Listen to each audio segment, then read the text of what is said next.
All right, guys, super excited to be here for the second time at Rally Point East. My name is Rob Cutrone, and I am here on behalf of the Social Capital Podcast.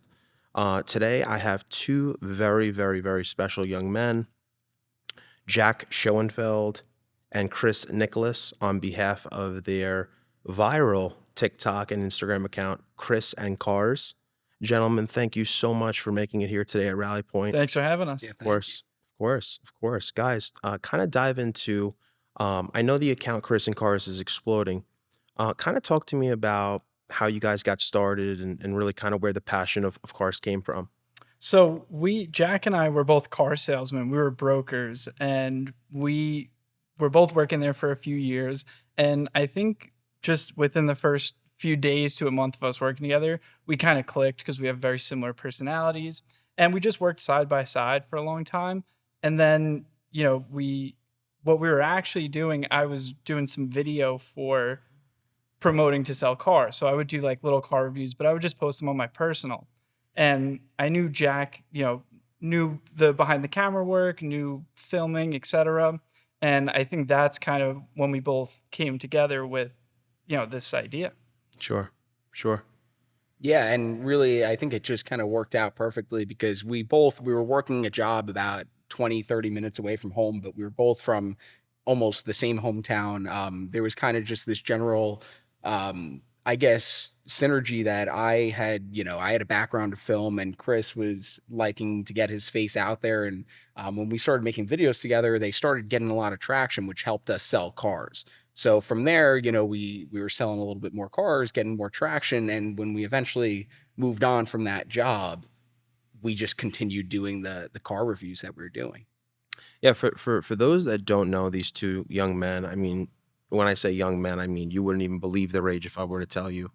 These two are super, super driven. I've known Mr. Schoenfeld for quite a while, and Jack is never shy to share kind of his dreams. And I mean, for me personally, it's been amazing to kind of sit where I am and watch you really soar now into this new industry of digital media. And talking about the account of Chris and Cars and kind of how that's blown up really on Instagram, on TikTok, and everything in between. Really, is the growth is fantastic, guys. Talk to me about where you kind of got your passion for cars from. I'll take this one. I'm very new to the car scene in terms of like networking with people all around here and just getting to know that there are so many supercars on the island we live on. Because when I was younger, I thought the only people who owned supercars were actors, massive A-list celebrities, and the Glen Cove Auto Strad show was really when I understood that there are so many people out there with these cars. And my father took me when I was about 14 years old, and the New York Auto Show was big too. And those shows kind of helped me understand that there are so many people out there with the same passion, almost at a little bit of a higher level. But um, yeah, that's kind of where it came about, and then it spiraled from there, and we were just hooked ever since. I feel like all you need is sometimes just a taste, right? Like all you need, and you got that taste at the auto show. I know for me, every time I'm at the Javits Center, it's always mind blowing. They're always, showcasing cars that are coming out in the next year, and everyone's oohing and eyeing over, what the next greatest thing is. And I think, guys, what you really bring to the table is the ability for the younger crop that's coming through the pipeline, saying like, hey, this is something that you guys should, keep an eye out for. Look at these cars. And also the way you're documenting that is so interesting. Jack, if you can kind of expand on the concept behind Chris and Cars and how that got started. Yeah, 100%. I mean, we were doing the at first it was reviews. So we would have a car come in, but they were boring cars. It's a new Hyundai Tucson or like an Elantra or something like that. And we started giving people some information because the people that we were selling to didn't really love, they didn't know cars, right? Like we did. They were just buying economy cars to get to work. But what happened was our bosses, the people in the community around us had really cool cars. So we started doing videos on the cooler cars, the Lamborghini Urus, Huracan, things like that. And what we kind of, I think, developed over time was that there are plenty of people out there who make very informative videos, right? So they'll get on, they'll tell you about the horsepower of the car and what features it had. But what I think the angle we eventually started to take was that we had the personality, which is a blend of kind of our sense of humor and how we like to film the videos. And that I think is what Chris and Cars has developed. It's really more entertainment. We tell you about the cars, but we're really there to have fun and say some things on camera that probably most car reviewers don't do. Yeah, well said. Well said. I know Jack is typically behind the lens, and Jack has done a fantastic job creating content prior to Chris and Cars, and Chris being the face of the account. It's like I said, it's insanely powerful to see how an idea between two young men can blow up to a video with well over 1 million views. I mean, that's super super impressive. I think a lot of times in business, a lot of guys who have been in the game for a long time, they don't really understand the value of how things can go viral as quickly as it has, especially for you two. When you talk about TikTok and Instagram, is what are some of the channels that you like to use the most, and why? So TikTok was the platform we started on. We weren't on Instagram, YouTube Shorts, Snapchat, Facebook like we are now. And I think what drew us into TikTok was the concept of organic reach, which Mhm. for those who are watching and aren't familiar with it, it's the ability to post a piece of content, have 0 followers, and generate hundreds of thousands of views. And that is just such a genius platform for these new creators. And it almost makes it easier than starting from scratch where you have to kind of garner a following from people friends, family, and then snowball it from there. But for us, it was, we started from zero, and we were just posting, and we were, hitting that organic reach. And I think that that's the most powerful social media there is. Mhm.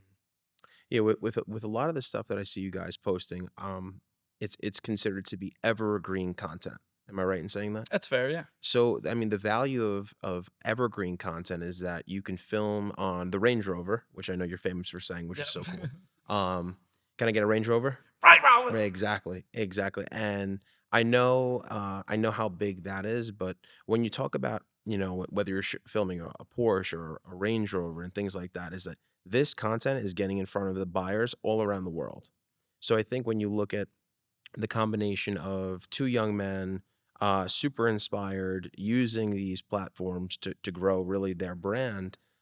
Talk to me, Jack, as to kind of where this account has brought you to. Yeah, that's a great question. And I think exactly what you said, we're trying to make content that isn't necessarily just for the car people. So we started out doing reviews, but that quickly spread to a big thing for us was we went to a local mall, the Americana Manhasset, with a Mhm. lot of wealthy cars. And I forget exactly how the concept came around, but we basically just started car spotting. A lot of people go and take pictures of cars, but we would go and Chris would stand in front of the car and scream out whatever the car was, whether it was a Range Rover or a Porsche, Sure, sure. and that became very entertaining to people who weren't car people. So we would go out and make a montage of him standing in front of 50 cars, and that started to get reposted on like the Long Island Wise Guy pages, which basically just repost content on Long Island, but not necessarily just car specific. So it kind of moved into that and then getting invited to collections and traveling. And the great part about the content is we can take it anywhere there's cars. Mhm. As far as some of the brands that you've worked with, kind of give the listeners and viewers kind of an insight as to how, again, this idea that turned into an account, right, a channel, has put you in front of who. What are some of the brands that you guys are obviously so proud to have worked with? So we're still a little bit new to sponsorships and things of that nature because for the first year we really wanted to just focus on putting out content that we wanted and just building the page itself. But things that have been super cool. I mean, Mercedes Benz is always in the comments section, and they're always showing love, and that's so cool. I mean, a brand that you obviously are watching for decades and a car that you dream of having, their media team, engaging with the content that you post is it's fantastic. Mhm. Speaking of cars, give a little insight as to kind of what makes you tick. What do you like? I'm a Lamborghini guy, Okay. a diehard Lamborghini guy. It's always been my poster car. I Mhm. love everything about it. I don't think the car has a single flaw. And with all this Porsche hype that's coming about recently, I'm still happy to be a Lamborghini guy. So Ferrari, Lamborghini, there in your mind, there's no competition. There's no Wow. competition. I love every make, every model of that car, and yeah, that'll be my first and last supercar. Wow. And Yeah. Jack, for you? I like everything around the map. I think my favorite brand has been McLaren, which Okay. I know is it's a newer brand, and not many people have gotten a chance to experience it. But I think it drives like no other car. Where did the two of you, Jack first, where did you get your inspiration or your love for automobile? So cars have been, I would really say it came from my dad because from, basically the moment I was born, about a month after I was born, my dad bought a new Corvette at that time. Mhm. And it was the only car that I really remember having throughout my childhood, and he still has it to this day. And I remember when I was 10, 11 years old, every weekend we would go out to baseball practices. He would take me in his Corvette. And I think that's where kind of it started. And I didn't really start to really love cars until I started driving myself. And Mm. then I realized just how much there is to learn about it and the culture and the people that you can meet just by liking one thing. Sure. For me, it's got to be the New York Auto Show. I Mhm. mean, I was going. I think since I was like 8 years old, it would be a family trip around spring break, and it was like I said, the Glen Cove Auto Show showed me that regular people have these supercars, but before that, it was just going to the New York Auto Show and seeing them on grand stands in a grand place, and being able to sit in the cars and experience them, and have that moment with your father and your brother, and it was that is really, kind of what made me tick, and the rest is history. But yeah, it spiraled from there for sure. You really start to see the passion for car collections, right? Almost turning into a sport where it's either you're a diehard football, baseball, hockey guy, or you're just a car guy. You know what I mean? I don't know how many people can really be 100% into two. There's no question that you treat the business of car shopping, car dealing, getting content around the cars as a sport. And, I want to segue into kind of how, you're both young, hungry, excuse me, entrepreneurs, right? You're entrepreneurs in this space. Where do you see kind of Chris and Cars going over the next year and 3 years? Where do you see the platform and the account going? I think we're weighing out our options because we both work full time 9 to 5, and Hmm. we'll go to these car shows and people will come up to us and say, "Oh, how long have you been making a living off of this?" And it's funny, their reactions when we tell them, "Oh, I just work at State Farm, I'm just in insurance." So right now we both have the options where we have that like steady full time job, and then our weekend project, which obviously is Chris and Cars.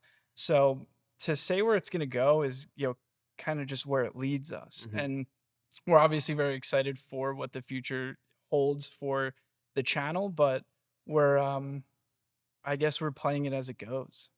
Yeah, and I want to add on to that. It's just it's crazy because we've just seen in the last 2 years now what it can lead to. I mean, we've had the opportunities to travel out to Miami and travel out to LA and all these crazy places, and that's just the beginning for us. So I think it kind of shows that this is something that can take us international. It could, allow us to work with really cool car brands like Aston Martin or whatever we really want to do in the future. So what we've seen from it so far, we really like, and it's just really a matter of working on getting the best content, growing the page as much as possible, and I think that the reward will come after we do all the work. Sure. I mean, listen, at the end of the day, the 9 to 5, right, is what's going to take care of Monday through Friday. But I know that speaking from experience, as that side hustle continues to be consistent, you will eventually kind of seesaw into your hobby being your true nine to There five. will be a shift at some point, Yeah. definitely. It's just figuring out time and place for it, and when to execute. Hmm. Because it's what I thought social media was, if you had a good personality and you had a good production team, and everything made sense, that I thought it was an overnight success. And it's not even close. It took us 2 years to become an overnight success where we're seeing these kind of views. And I was just very naive to what was required and the hours and reps that had to be put in. And, that being said, that's when you have to think of these choices on like when to execute, when to step back from the full time job, and to really lean into the passion project that we're doing. Yeah, I mean, listen, the cars aren't going anywhere, right? I That's mean, right. the Yeah. question as to whether or not we're gonna stick with the traditional cars versus the EV battery powered cars, that's a whole nother conversation. Something I wanted to ask the two of you guys is obviously car fanatics. Is where does F1 stand in your heart? Uh, it, I want to be into it so bad. Okay. I want to. I tell him all the time, like I'm dying to go to an F1 event and do Yeah, media there. sure. Um, I just think the drivers have such a cool persona and there's such a cult following Mhm. around it. It like you just said, it's sports and cars kind of becoming a sort of very similar thing. And it's so cool, but I know nothing about it as of right now. Okay. Yeah, I think it's going to become more part of our reality. I mean, people in the US have been getting more into it now that they're starting to bring races to the US, Mhm. because I think that's fairly recent where they did Las Vegas and, they're doing Miami, things like that. So, it really poses an opportunity for people to not have to travel abroad. And, here at Rally Point, we get invited every once in a while to come and they screen shows, screen the races, I should say. Mhm. But it's definitely, we've been talking about it a lot more and we would like to get more into it. What do you believe to be the biggest difference as far as the following between the traditional NASCAR in America versus F1 in America and international? What do you think is the biggest difference? Hype. I Okay. think F1 is like I think maybe like there's more younger money around it. It caters to, people who want to get dressed up and wear a nice watch and a three-piece suit and go and make it an event, as opposed to NASCAR or maybe more of like a gearhead kind of person who wants to go and just, watch the cars. I think there's more involved behind the scenes of F1 in making it more of a production than NASCAR. Yeah, and I mean NASCAR, just if you think about like what it is, NASCAR they're racing in an oval, and there is a lot of skill, but it is a little bit repetitive. Where you take F1 where they're closing down streets in Miami and they're Monaco. doing, yeah, And Monaco, there's all reasons these they do it in those locations, right? It's their hot spots, and that 100%. kind of ties back into that. I'm sorry. Yeah, and these guys are going 200 miles an hour plus around turns on streets, and also I think that NASCAR is more of a US sport. Is that true? Or is it as international as I F1? don't think NASCAR is international. Yeah, and F1 is truly Mhm. international and you have, very, very large brands sponsoring it as well. That's where Chris's car is gonna go. At I mean, some point we will end up at F1. well, listen. I mean, when you're thinking as big as the two of you are, and you look at the deepest pockets that are associated in the sport of automobile, there's no question that facilities like the home of Rally Point East, that does a great job putting on incredible events. Hats off to the DeJorios and on bringing this place, to Long Island, and so excited to see what they come up with in the future. I know they've really created kind of a hub for your car lover and a great place to network, right? I mean, Rally Point has been a staple here in West Hampton Beach for quite some time now, and continuing to evolve, continuing to grow, continuing to introduce people a very similar mindset, and they all obviously share one thing in common, and that's passion and love for the automobile. It's something like Rally Point East, everybody asked for it, and Chris DiGiorio executed Yes. on it, which is super cool. It's like everybody wanted a space. Again, it's like sports. It's people bond over sports. People bond over cars too, but it's the bonding happened in parking lots or like going to like a late night, drag race. Mhm. There was never really like a hub where car guys can get together and network and have a place to lounge and just talk passion. And that's exactly what this club is. And it's super cool. New cars versus old cars. How do you feel about that? New cars. Yeah. I, New I would cars. say, and definitely I think the audience likes the new cars too, you know. Well, I think the new cars are certainly a little sexier, right? There's no Yeah. question about it. I think, or you guys answer this question for me. If I'm looking to buy something to hold value, what am I buying?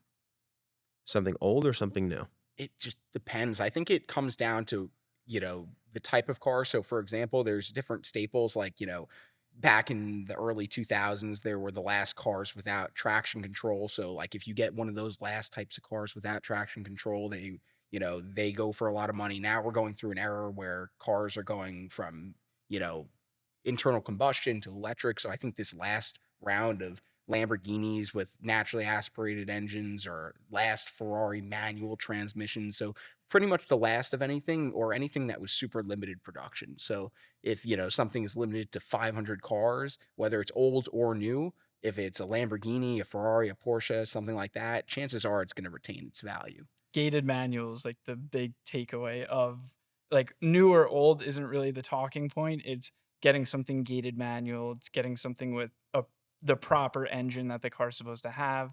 Um, and that kind of like ties back into Porsche. Like any manual Porsche is going to properly hold its value. And we're even seeing it happen today.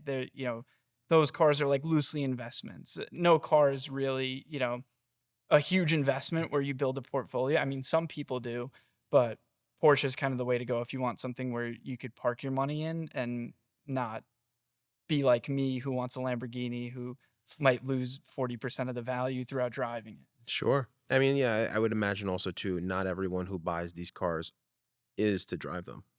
Some Right. of them are looking to garage them, take them for their Most of Sunday car. them, Yeah. most of them do, which is me personally is not what I would want to do. I would want to rack up miles and really enjoy it, Mhm. but I understand why people want to just take it out, a few times a season and know that they're not going to lose a dollar on it, but still be able to enjoy, and own one of their dream cars. So there's pros and cons to doing both. What are your thoughts on electric vehicles and the huge push now for Tesla right now, kind of taking over? And from what I understand, Tesla is valued at the same as all the other car brands combined. Tesla, when they kind of first came out, I'm talking like post Roadster, when they really started Mhm. figuring it out. I think the Model 3 was a fantastic foundation for them because it made a car that was affordable, but Mhm. it was kind of sexy. Like it was, a perfect daily driver. And, there's such a mass market for it because it really checks off all the boxes. It definitely grew on me. It's not something that I would personally own, but I think something like a Model 3 is a great daily. I think Elon Musk coming out with something like the Cybertruck that we recently drove is genius because everybody's excited about that. Um, I think it's part of the future. I don't know if it's the entire future, but it's definitely part of it. Yeah, and as car guys, we talk about this a lot because, electric cars are great for a lot of things, right? They're great for saving, the planet. They're great for saving on gas, things like that. They could be, cost efficient. But when we look at it from an enthusiast standpoint, I mean, we wonder if they can recreate the enthusiasm that an internal combustion manual car can create. And, personally, I love electric cars, but I don't see myself switching to it. I don't know how Chris feels about that for, No, and yeah, it'll never recreate what an internal combustion engine does. And yes. whether that's pumping sound through the speakers or whatever the case may be, making the 0 to 60 under 2 seconds, none of that compares to an internal combustion engine, and that's the biggest debate here. It's you don't get the sound, you don't get the manual. It's enthusiasts don't care how quick it goes in a straight line to 60 miles an hour. They care how it feels when you get to 60 miles an hour and those back roads that you take when you're driving the car. That's the separation that's going to be the big problem between these EVs coming over and us enthusiasts kind of warming up to them. Yeah, I think with everything that's new, it's always going to be questioned, right? Yeah. Anything that's new that comes out, I think the 15, 17, 19, 21-year old right now is being fed content associated around these electric cars, and they believe like this is the new way. And the new enthusiasts might be, Right. EV people, and they might just think the internal combustion stuff is, oh, that's old news. Mhm. I'm not interested in that. Like my dream car is, a Model S P100D, Mhm. which to us is absolutely crazy, but it's, there is that shift Mhm. where the attention is around electric for definitely the younger generation because it's what they're growing up on, Yeah. which is interesting. What is the correlation between the relationship that a driver has with a traditional engine versus a battery? It's Yeah, there's so many. I mean, yeah. just like if you think about it, like the things that I love about my car, I love that it's a manual, which does not happen in electric cars. I mean, not now, but the fact that you feel like you actually are driving the car compared to electric cars where they drive themselves. So, that's good for some people who want to hop in their car and have, full assistance and have to not really do anything. But when I hop in a car, I want to feel like I have control. That's one thing. But the other thing is just the sounds that it makes and how it feels. Like I love to get on the gas and hear the sound of the engine crawling up. And I just feel like you don't get that from electric Mhm. cars. It invokes emotion is the best way to put it. The sound in the back of your ear, you physically shifting. It's just it's you feel it in your heart. Like it's way more of an emotion than something more autonomous It's that just visceral. yeah, that's Yeah. just like Visceral. quick. Yeah, and I guess, once you experience a relationship like that, you probably can't go back? When you look to the future and you look at Chris and cars, what is a car of the future that you guys can't wait to do a review on? Hmm. We There's haven't so done a many. Koenigsegg yet. That would be interesting. We're a big like super and hypercar spotters, reviewers, whatever you may call it. So we kind of look for that next step. We haven't done cars like Lamborghini Centenario, like Koenigsegg's. Cars like that would be super super cool for us. Yeah, there's different segments. So like something like the Aston Martin behind us, they're rare. You probably won't see them on the street, but at the end of the day, they do make a few thousand of them a year. They're on the road. The next level is getting to these multi-million dollar hypercars where they only made 50 for the entire world. And those to find something that's one of 50 or one of 100, they're very hard to find because these are not cars driven on the street. They're, let's say $10 million cars. So you got to hunt them down in a private collection and kind of find somebody who's willing to let you get in front of it and put it on the internet. The collection is, what he just said. I'm going to piggyback off of that. We want to really get in with collections more so than review specific cars. Like people that are coming to mind, Manny Koshbin has one of the most absurd collections. We would love to get in with him. We're going to do some stuff with the Hamilton collection. They've blown up over the last few years, and collections are the coolest part because we could spot them, we can review them. We can meet the owners of the Mhm. collections. We just did a video with Ferrari collector David Lee, who's somebody that we've watched for years, and for him to have reached out and told us to come over to LA to review his massive Ferrari collection of $35 million. Like it's points like that where you realize, okay, we have something here, something's working, and that was like a bucket list like highlight moment of Chris and Cars. Fantastic. I would imagine like a Jay Leno is on that list as well. We did take a tour of Jay Leno's garage, courtesy of Jack, and we just couldn't film there because he does his show, and it was a little more private. We weren't invited there to do content. Mhm. We were just invited to take a tour, but another huge bucket list thing for us. That was, Yeah. and we saw Jay on the road driving by as we were going to the collection, and we were like, "Was that Jay Leno?" Yeah. And then, to our surprise, we do a 2 hour tour with one of the managers there. As we're finishing the tour, he pulls into the garage, like, unexpectedly, gets out of the car in his jean jacket and his Sure. blue jeans, Sure. and, I'd freeze up. I'm like, "Hiya, Jay." Like, it was just the funniest thing, and, like, those moments are, like, the coolest part of what we do together. Yeah, hands down. I mean, it just seems like what you guys are doing is so exciting. When you look at Long Island and you're looking for these supercars, these one of 50, one of 100, where do you believe to be is like kind of the hotbed on Long Island to attract whether they're the drivers, the owners, or even the cars themselves? Yeah, there's a pretty Long Island's easier than most places because we do have a lot of wealthy areas. I mean, some of our favorites are going out to the Hamptons, around the area that we are now. Southampton, Bridgehampton, Sag Harbor bring out a lot of cars. As well as in Nassau County, you have the Americana Manhasset, the big shopping mall, a lot of cars. So pretty much both ends, but Long Island is a unique place where you could see a Lamborghini or Ferrari just driving on a normal Tuesday Huge afternoon. advantage for us. Yeah. That was a huge advantage for us, and thanks to Jack, I realized how, because I'm new to the car scene. I've only been really into the car scene for 2 3 years, but thanks to Jack and all the people that he knows, I took a step back. I zoomed out, and I was like, it almost seems like everybody has supercars on Long Island, and obviously it's one of the most expensive areas to live in the country, but you create this abundance mindset that it's like almost everybody has them but us, Mhm. you know? Sure, I'm And sure. it's more motivating than anything than discouraging, but it's a really cool way to think because I used to think that, you know, growing up in just a regular middle class neighborhood that everybody just drove, Toyotas and Hondas, and Sure. then you start to network and get in the mix and you realize like everybody's got them, which is Yeah. cool. I mean, there are, plenty of people that come to mind that have these supercars that they'll say to me, "Robbie, I don't want you telling anybody that I have it." Right. Right? Because Mhm. it's one of those things that you're buying it for yourself. You're not buying it to show off. You're not buying it for any other reason. That I'm actually more impressed with than the car itself because the person is not buying it for the wrong reasons. They're buying it because they truly love the relationship they have with the automobile. It seems like obviously, the two of you, two car fanatics, you really understand what it's like to have the relationship with the car.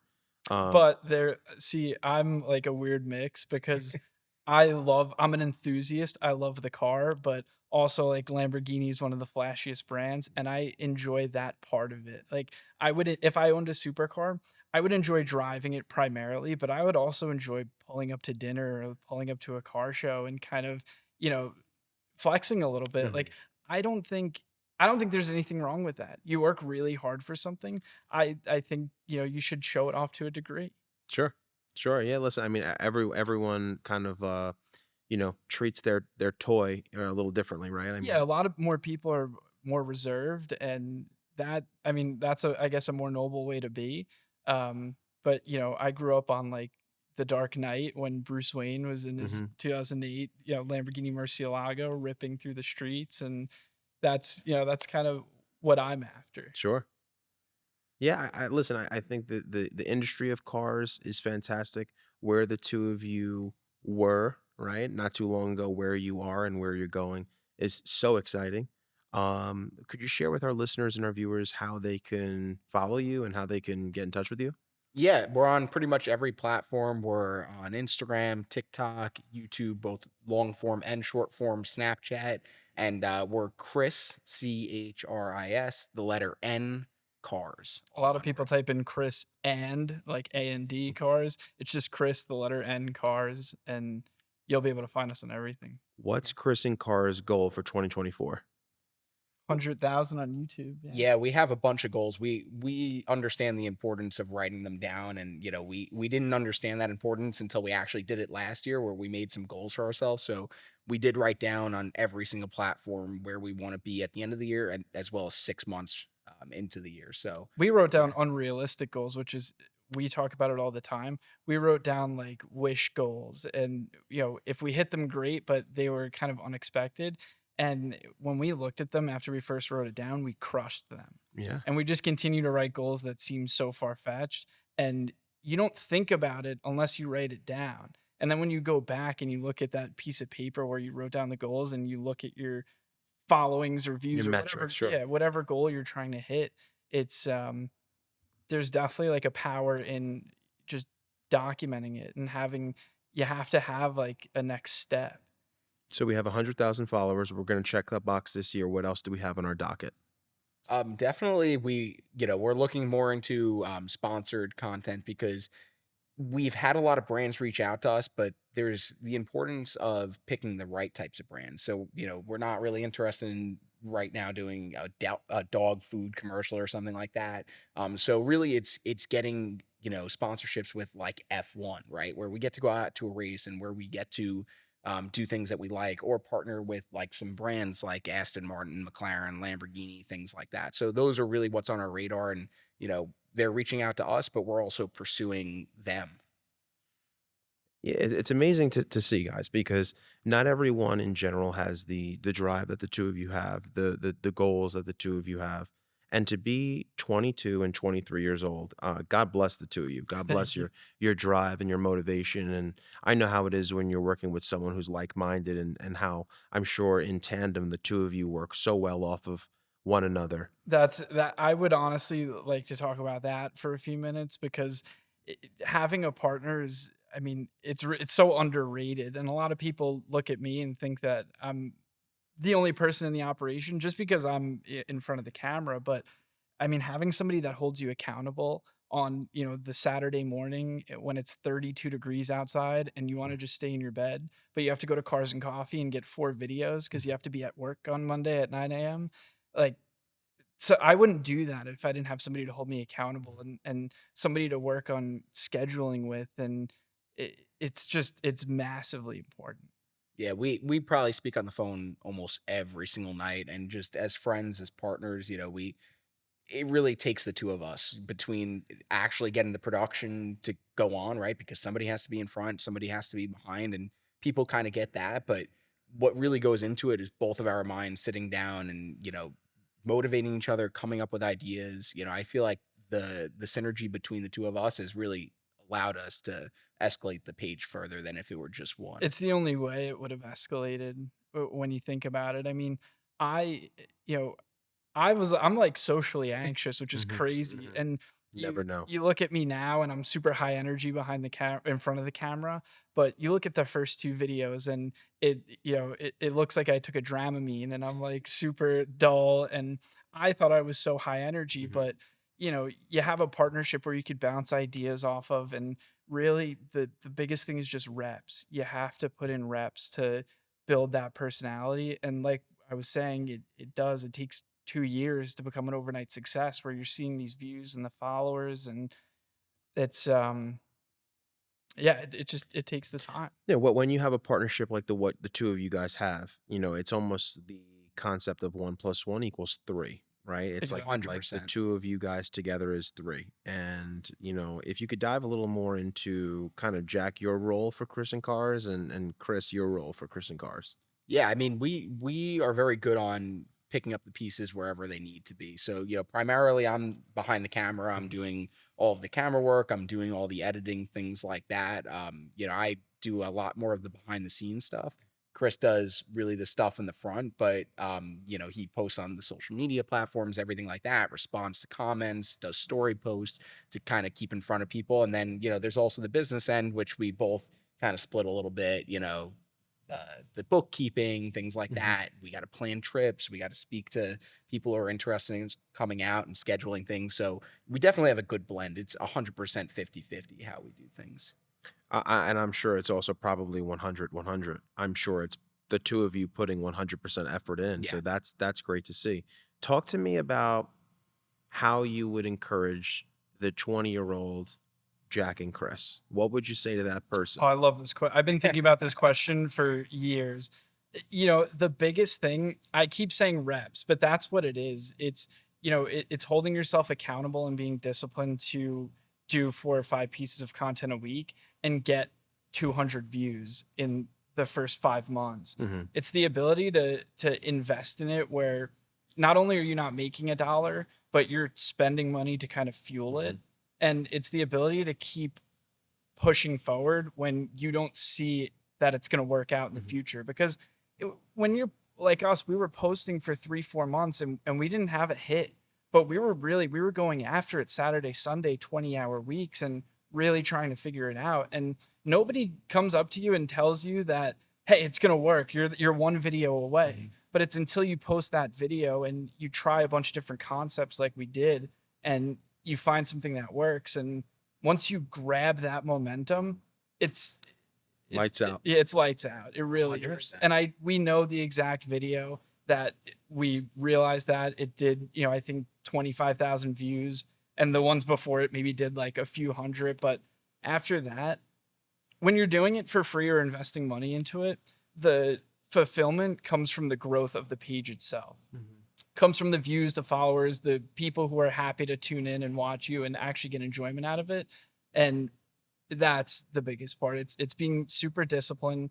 It's putting in the reps, and you have to be able to do it for free or to invest in it and even lose a little bit of money.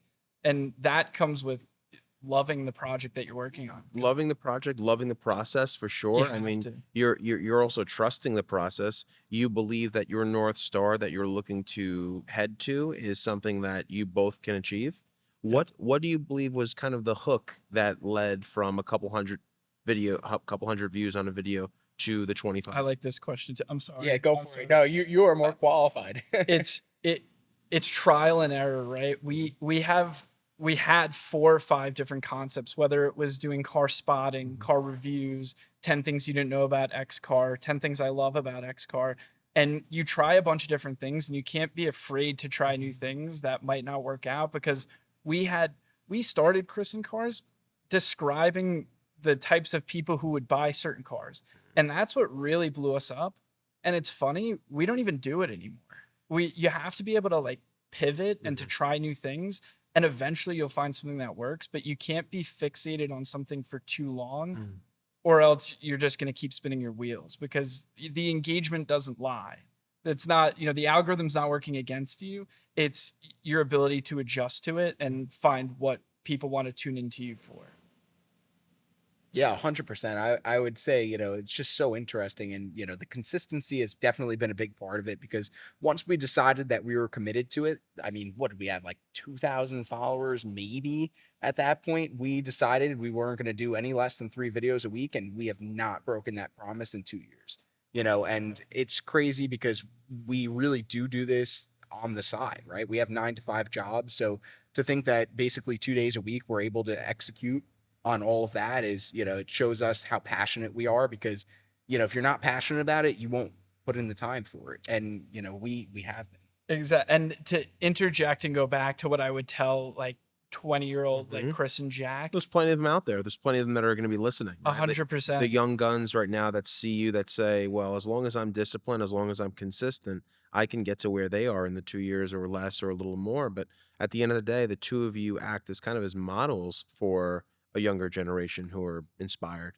Yeah, and it's like for me, what was a big turning point, aside from meeting Jack and us just like collectively putting our minds together, it was I had to audit my life because I was working 9 to 5 when I was selling cars, and I thought I was super busy. I thought, oh my God, I'm working so hard. I'm in my grind, my hustle. And then I zoomed out and I'm like, okay, on Friday, I'm staying up till 3 a.m. Saturday, I'm lounging around doing absolutely nothing all day. And then Sunday, I'm like resting for the week ahead. So when you zoom out and you audit the fact that you have an extra 30, 40 hours in the week, you become unstoppable because people look at this and think we do it full time at Chris and Cars. And it's just, we just bought ourselves more time. Mhm. And that's like such an interesting thing for me is like audit your schedule. Like after your 9 to 5, figure out what you're doing from 5 to 9. And I'm not saying like overwork yourself because I think everybody needs to have a balance. I think that's so important. I don't think just constantly working harder and harder and harder and chasing something that you might not grab is the way to go. I think you need to find your balance, but if your if your worry is, "Oh, I don't have enough time," you need to really do an audit on yourself, and that's what I did, and I ended up buying myself, a few more hours during the week and just cutting out, being lazy. Well, it's easy to do when you're passionate about something. It's easy to 100%. do when you're passionate, it's one of those things that you say to yourself, "Okay, rather than do nothing, I'm just gonna invest this energy and this time into something that I know will hopefully pay me down the road, but will give me constant joy and Yeah, consistent joys." And yeah. again, working together hand in hand, sharing your love and your passion for cars and sharing that with the world truly on the internet, this doesn't seem like it's a formula that's gonna stop anytime soon. Nah, No, no. we're We're very just getting committed. started, man. We're very We're committed just to it. getting started. Yeah. It's super exciting seeing it all come together and, it's there's so many next steps Mhm. and Jesse Itzler said this. He's like a very famous speaker, and Sure. I've been running with it. You have to break everything off into digestible bites. Like we never thought what was going to happen from point A to point Z from 0 to 1 million followers. It was always how do we get from 0 to 100 followers and then to 500? And we celebrated all of these little victories and we planned for them. And when you could take those digestible bites, it makes the process so much more enjoyable and way less overwhelming. It's those little victories and rewarding yourself for those steps that you're taking that you planned out for, not just the thinking from start to finish. Because if you think from start to finish, you're never going to start because it's going to sound too complicated for you to finish it. Mhm. It's just it's going piece by piece and brick by brick, and that's what we've been doing. It's the expression of how to eat an elephant, right? One bite at a time. Right. I mean, Yes. this has been in the works for so long. I know Jack and I have been talking about getting on a podcast forever, and It has been an absolute pleasure to have spoken with both of you gentlemen this evening at the beautiful Rally Point East. So Jack and Chris and Cars, I want to thank you guys so much Thank you, for Rob. making it to the Social Thank you, Capital Rob. podcast. Thank you. And Happy to be here. you can find these gentlemen, like I said, on TikTok and the Social Capital podcast, anywhere you can stream music as well as YouTube. So, gentlemen, thank you so much, guys. Appreciate it. Thank you. Rob. Of course.